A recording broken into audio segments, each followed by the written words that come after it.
Salut la meute, c'est Raph, j'espère que ça va bien. Aujourd'hui, petite vidéo pour parler du traître, un rôle assez particulier étant donné que c'est quasiment le seul qui est dans le camp des loups-garous, mais qui n'est pas un loup-garou. Il est peut-être un peu maso celui-là. En tout cas, pourquoi c'est un rôle particulier?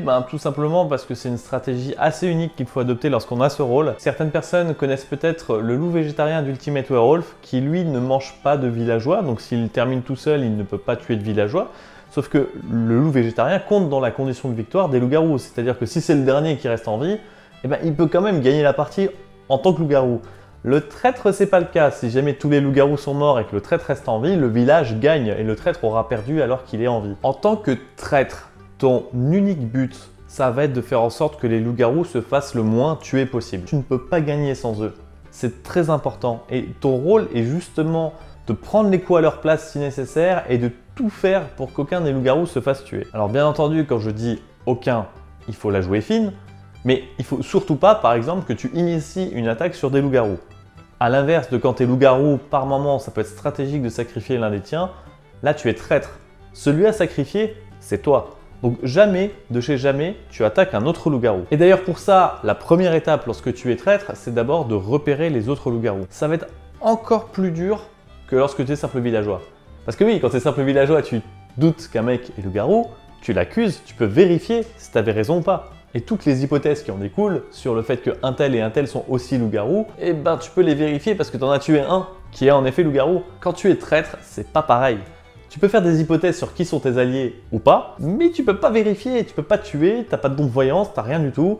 Et le mieux que tu puisses faire, c'est d'avoir des gens qui vont te dire oui, machin est loup. Mais une fois que les dons de voyance ont révélé des loups, ils sont morts, désolé. Ça va être un peu la difficulté de ton rôle, c'est naviguer à l'aveugle et faire des paris sur qui a quel rôle, pour essayer justement de considérer qu'un tel et un tel sont tes alliés. En fait, la vraie difficulté, c'est de faire avant que les autres villageois aient compris qui était loup et qui ne l'était pas. Que tu repères les loups-garous ou pas, ça ne t'empêchera pas de passer à l'étape 2 de ton plan, qui est de prendre la parole et de semer la zizanie dans le village. La voyante ne te verra pas comme loup-garou, elle te verra comme villageois, ou en tout cas comme quelqu'un qui n'est pas un loup-garou.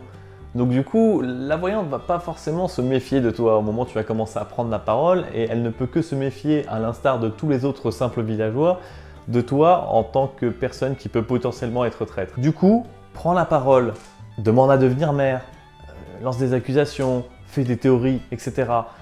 Essaye juste de faire attention de ne pas tuer le loup-garou. Essaye de faire traîner le débat pour que les gens soient indécis sur la fin, pour qu'il n'y ait pas d'accusations qui donne des kills si tu ne sais pas qui est loup-garou, ou alors, si tu es sûr que quelqu'un n'est pas loup-garou, fais en sorte que cette personne se fasse attaquer par le village. On parlait sur la chaîne du dévoilement il n'y a pas très longtemps, et c'est justement un élément que tu peux utiliser contre la personne. Oui, quand tu es traître, quelqu'un se révèle en tant que voyante, en tout cas, fais comprendre quelque part qu'elle sait des choses. Mais tu peux très bien dire, c'est pas possible que tu saches des choses, je suis la seule personne capable de savoir des choses. Tu peux punir la personne qui essaye de faire du dévoilement pour révéler des choses, pour justement jouer contre elle. Et si tu as un petit peu plus de verve que la dite voyante, tu peux complètement retourner le village contre elle, sachant que tu as déjà quelques loups-garous qui seront prêts à attaquer cette personne. Parce que oui, les loups-garous, c'est les seuls qui savent que la voyante qui essaie de se révéler n'est pas un loup-garou. Bref, et je parlais pas mal du temps perdu. En fait, le temps perdu dans la journée, c'est très important.